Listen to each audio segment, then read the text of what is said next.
Hi, hello and welcome to VAJ Home Bakers. இன்னைக்கு வீடியோவில் ட்ரெண்டிங்கில் இருக்கிற ஃப்ளைங் பட்டர்ஃப்ளை வச்சு கிராண்ட் பர்த்டே பார்ட்டிக்கு ஒரு கேக் ஒன்று ரெடி பண்ணியிருக்கிறேன். அது எப்படிங்கிறத பார்க்கலாம். ஸோ இந்த பர்த்டே பார்ட்டியோட vlog தான் பார்க்க போகிறோம்.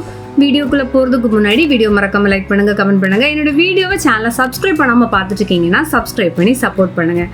வாங்க வீடியோக்குள்ளே போகலாம். இந்த பர்த்டே கேக்கோட ஆர்டர் பார்த்திங்கன்னா எனக்கு ஒரு 3 to 4 months முன்னாடி எனக்கு சொல்லிட்டாங்க.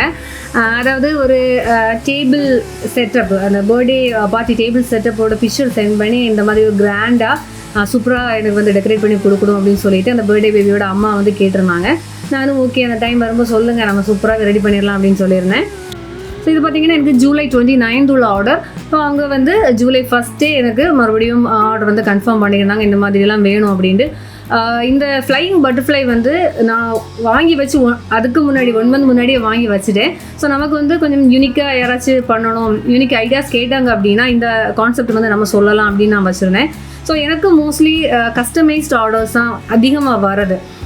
அதாவது தீம் பேஸ்டு எல்லாமே டிசைன்ஸ் எல்லாமே செட் பண்ணிவிட்டு இந்த மாடலில் பண்ணித்தாங்கன்னு கேட்பாங்க. ஸோ அந்த டைமில் நம்ம ஒரு புது மாடல் சொன்னாலுமே அவங்க வந்து அக்செப்ட் பண்ணிக்க மாட்டாங்க.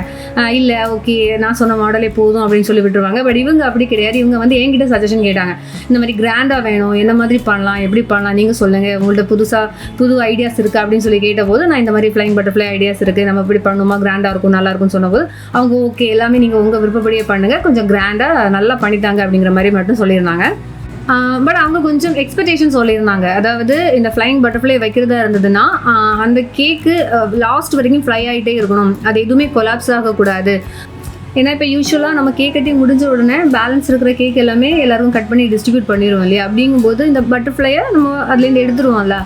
ஸோ அப்படி எதுவும் ஆகக்கூடாது, அந்த ஃபுல் செட்டுமே அப்படியே இருக்கணும், அதில் உள்ள கேக்ஸ் எதுவும் எடுக்கக்கூடாது. ஸோ அது வந்து டம்மியில் போடுங்க, டம்மியில் பண்ணிவிட்டு டாப்பில் கொஞ்சம் மட்டும் கட் பண்ணுற மாதிரி செட் பண்ணி கொடுங்க, பேலன்ஸ் வந்து சைடில் வந்து எக்ஸ்ட்ரா கேக்ஸ் வந்து போட்டுக்கோங்க அப்படிங்கிற மாதிரி கேட்டாங்க. ஸோ நான் என்ன பண்ணேன்னா ஓகே நம்ம சென்டரில் வந்து ஒரு 5 tier கேக் பண்ணலாம், 4 tier டம்மி போட்டு டாப்பில் மட்டும் சின்னதாக ஒரு 1/4 kilo போல் கேக் போட்டுட்டு பேலன்ஸ் கேக்கை வந்து இந்த மாதிரி 2 சைடும் சேம் மாடலில் இன்னும் 2 கேக்ஸ் பண்ணிக்கலாம் அப்படின்னு சொன்னபோது அவங்க ஓகே அப்படின்னாங்க. ஸோ அவங்க அந்த சைடில் இருக்கிற அந்த கேக்கோட மாடல் வந்து இந்த மாதிரி வேணும், அதாவது அந்த பன்னி பிக்சர், அவங்க வந்து அந்த பன்னி தீமில் தான் ஃபுல்லாகவே ரெடி பண்ணியிருந்தாங்க. ஸோ அந்த பன்னி எல்லாம் வச்சு வேணும் அப்படிங்கிற மாதிரி கேட்டிருந்தாங்க. ஸோ அவங்க சொன்ன அந்த ஐடியா படி நான் என்னோட ஒரு டிசைன் போட்டு நான் வந்து இந்த ஃபுல் தீமுமே நான் ரெடி பண்ணியிருந்தேன். ஸோ நான் ஏற்கனவே சொன்னது மாதிரி இந்த மெயின் கேக் பார்த்தீங்கன்னா டோட்டல் 5 tier பண்ணியிருக்கிறேன். Bottom 2 tier normal circle dummy, சென்டரில் உள்ளது பார்த்தீங்கன்னா ஆர்ச் ஷேப்பில் உள்ள நல்ல டால் டம்மி, தென் அதில் தான் வந்து பட்டர்ஃப்ளை கனெக்ட் பண்ணியிருக்கேன். அதுக்கு மேலேயும் டம்மி தான். தென் லாஸ்ட் அந்த 5th tier தான் பார்த்தீங்கன்னா 1/2 kg வெயிட் வர அளவுக்குள்ள கேக் வந்து வச்சுருந்தேன். ஸோ அப்புறம் 2 சைட்லையும் பார்த்தீங்கன்னா பாட்டம் வந்து அந்த ஆர்ச் ஷேப்பில் உள்ளது டம்மியில் தான் போட்டிருக்கேன். அதுக்கு உள்ள அந்த பன்னி இருக்கிறது மாதிரியாக வச்சுட்டு டாப்பில் 1.5 kg 1.5 kg அந்த மாதிரி கொடுத்துக்கிட்டேன். ஸோ பேலன்ஸ் இன்னொரு 1/2 kg கேக் வரும். நான் வந்து 1/2 kg பண்ணும்போது ரொம்ப குட்டியாயிருமே அப்படிங்கிறதுக்காக ஒரு 3/4 kilo கேக் போல் போட்டு அது ஒரு பீஸ் கேக் டைப்பில் ஒரு பேஸ்ட்ரி டைப்லேயே நான் செப்பரேட்டாக ரெடி பண்ணியிருந்தேன்.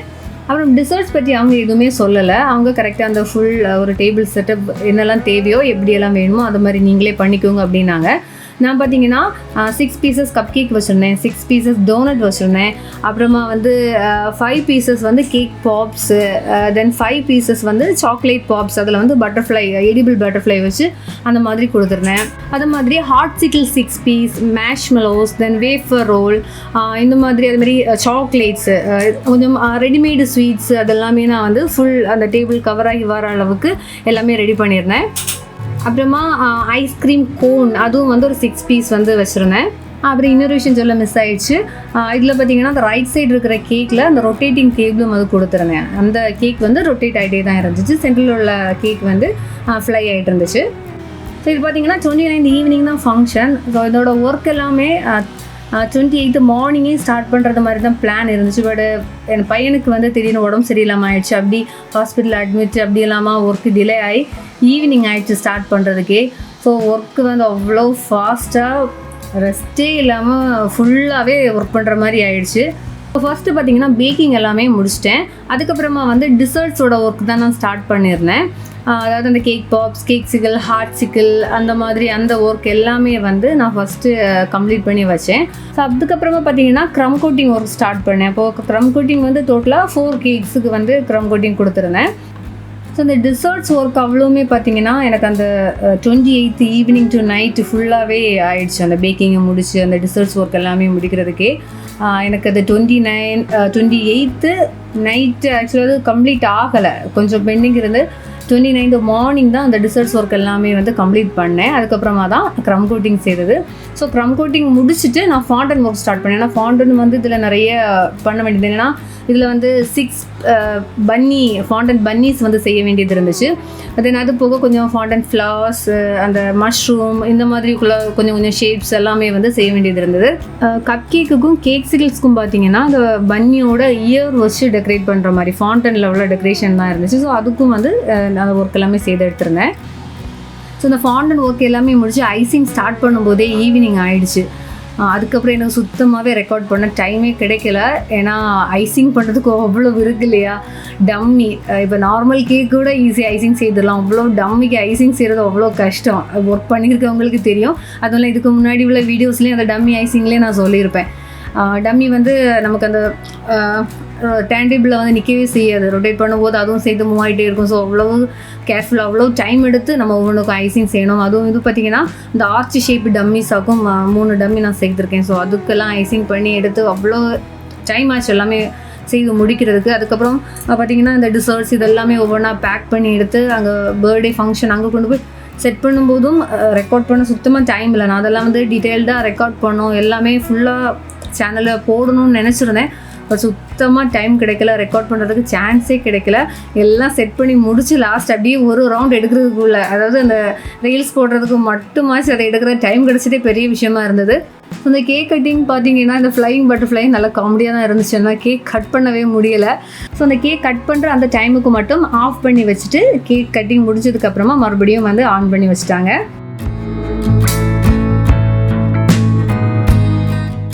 அதுவும் இல்லை, அவங்க கேக் கட் பண்ணும்போது பார்த்தீங்கன்னா இவ்வளோ பெரிய கேக் ஃபுல்லாகவே ஃப்ரண்ட் ஃபுல்லாக கவர் ஆகிருக்கு பார்த்தீங்களா. அவங்க ஃபேஸ் எல்லாம் எதுவுமே தெரியல கேமராவுக்கு. அதனால என்ன பண்ணிட்டாங்கன்னா மறுபடியும் சைடில் இருக்கிற கேக்கை வந்து கட் பண்ணுறதுக்காக சைடில் வர சொல்லி அப்படி 2 கேக்குமே அவங்க கட் பண்ணியிருந்தாங்க.